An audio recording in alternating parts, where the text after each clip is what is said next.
El Evangelio según Juan. Es uno de los registros más tempranos de la vida de Jesús, y al final del libro aprendemos que fue escrito por uno de los seguidores más cercanos de Jesús, llamado el discípulo al que Jesús amaba.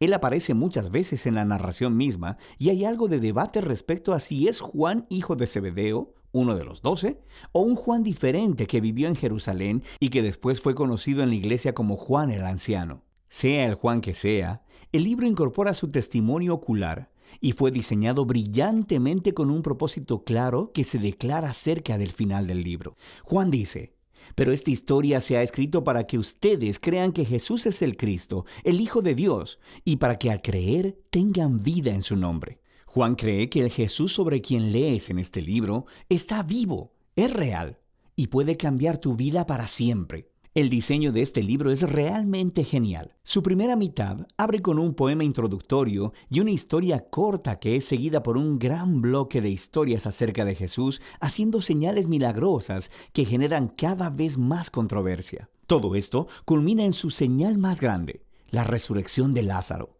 la cual provoca la controversia más grande donde los líderes de Israel deciden matar a Jesús. Eso nos lleva a la segunda mitad del libro. Estos capítulos se enfocan en la última noche de Jesús y sus últimas palabras para sus discípulos, seguido de su arresto, juicio, muerte y resurrección. El libro concluye con un epílogo. En este video solo nos enfocaremos en la primera mitad.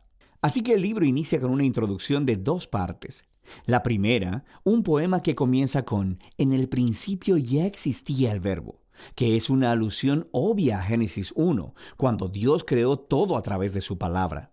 Ahora, las palabras de una persona son distintas de la persona en sí, pero también son la encarnación de la mente y la voluntad de esa persona.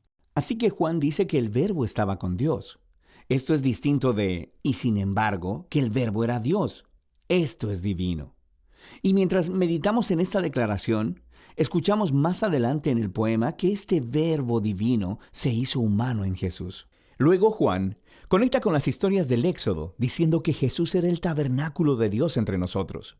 La gloriosa presencia divina que estaba sobre el arca del pacto se hizo humana en Jesús, lo que lleva a su última declaración, que el único y verdadero, el Dios de Israel, consiste en Dios el Padre y el Hijo que se ha hecho humano para revelarnos al Padre. Mientras consideramos estas asombrosas declaraciones, empezamos a escuchar una historia acerca de cómo Juan el Bautista se encontró con Jesús por primera vez y luego guió a otras personas a encontrarse con él y a convertirse en sus discípulos.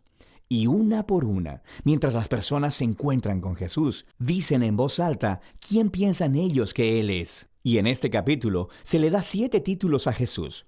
Estos títulos nos preparan para el amor de Juan por el número 7 al diseñar el libro y también declaran algo, que este ser Jesús de Nazaret, completamente humano, es el Rey mesiánico. Él es el Maestro de Israel y Él es el Hijo de Dios que morirá por los pecados del mundo. Esta es una afirmación muy grande acerca de una persona, y ahora Juan va a respaldarla a través de las historias en los capítulos del 2 al 12. Todas tienen el mismo patrón básico. Jesús hace una señal o alguna declaración acerca de sí mismo, y eso resulta en malentendidos y controversias. Y así, al final de cada historia, las personas se ven obligadas a tomar una decisión sobre quién creen que Jesús es. La primera sección muestra a Jesús enfrentándose a 4 instituciones clásicas judías, y en cada caso, Jesús muestra que Él es la realidad a la que esas instituciones señalaban. Jesús está en una boda y el vino se termina, y Jesús convierte unas grandes vasijas de agua, como 120 galones en total, en el mejor de los vinos. Y el mayordomo le dice al novio: guardaste el mejor vino para el final, lo que es, por supuesto, cierto. Pero Juan también le llama a esto la primera señal milagrosa de Jesús. En otras palabras, es un símbolo que revela algo acerca de Jesús. Justo como dijo Isaías, que el reino mesiánico sería como una gran fiesta con gran cantidad de buen vino. Esta primera señal milagrosa revela la generosidad del reino de Jesús. Después, Jesús se dirige al templo de Jerusalén, el lugar donde el cielo y la tierra se supone que deben unirse y donde Dios se encontraría con su pueblo. Y Jesús ejerce su autoridad sobre él, expulsando a todos los cambistas, deteniendo las ofrendas de sacrificio, y cuando los líderes del templo lo amenazan, él dice: destruyan este templo y en 3 días lo levantaré. Jesús está declarando que su muerte sacrificial venidera es el lugar donde el cielo y la tierra verdaderamente se unirán. Su cuerpo, que será asesinado, es la realidad hacia la que el edificio del templo apunta. Luego Jesús tiene esta conversación durante toda la noche con un rabí llamado Nicodemo, que piensa que Jesús es igual que él, otro rabí y maestro para Israel. Pero Jesús dice que Israel necesita mucho más que simplemente otro maestro con nueva información. Israel necesita un nuevo corazón y una nueva vida. O en sus propias palabras, nadie puede experimentar el reino de Dios sin haber nacido de nuevo. Jesús cree que los humanos están atrapados en una red de egoísmo y de pecado que lleva a la muerte. Pero Él también sabe que Dios ama a este mundo, así que Él está aquí para ofrecer al pueblo un nuevo nacimiento, una nueva oportunidad de vivir. Desde aquí, Jesús viaja al norte y termina en un pozo sagrado, conversando con una mujer samaritana. O sea que no es judía. Ellos empiezan a hablar acerca del agua del pozo, la cual Jesús cambia en una metáfora acerca de sí mismo. Él dice que Él está aquí para traer agua viva que puede transformarse en una fuente de vida eterna. Ahora, en Juan, este término se refiere a una nueva calidad de vida, una que está llena del amor eterno de Dios, y es una vida que puede empezar en el ahora y continuar hacia el futuro. Después de esto, Juan ha diseñado otra colección de historias que tuvieron lugar durante 4 de los días sagrados judíos, o fiestas. Y de nuevo, Jesús utiliza las imágenes relacionadas con las fiestas para hacer declaraciones acerca de sí mismo. Primero, Jesús sana a un hombre paralítico en el día de reposo, lo que desata una controversia con los líderes judíos sobre trabajar en el día de reposo. Y Jesús dice que es su Padre quien está trabajando en el día de reposo, así que Él también. Y ellos entienden lo que Jesús está diciendo. Él estaba llamando a Dios su Padre, haciéndose igual a Dios. Así que quieren matarlo.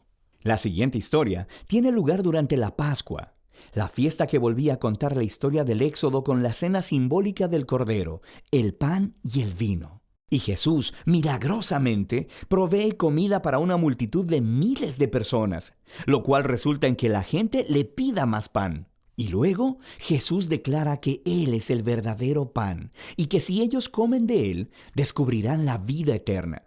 Y esto ofende a muchas personas que dejan de seguirlo. Después de esto, hay un bloque de historias ambientadas en Jerusalén durante la fiesta de los tabernáculos, la cual volvía a contar la historia del camino de Israel por el desierto mientras Dios los guiaba con la columna de nube y fuego y les daba agua en el desierto.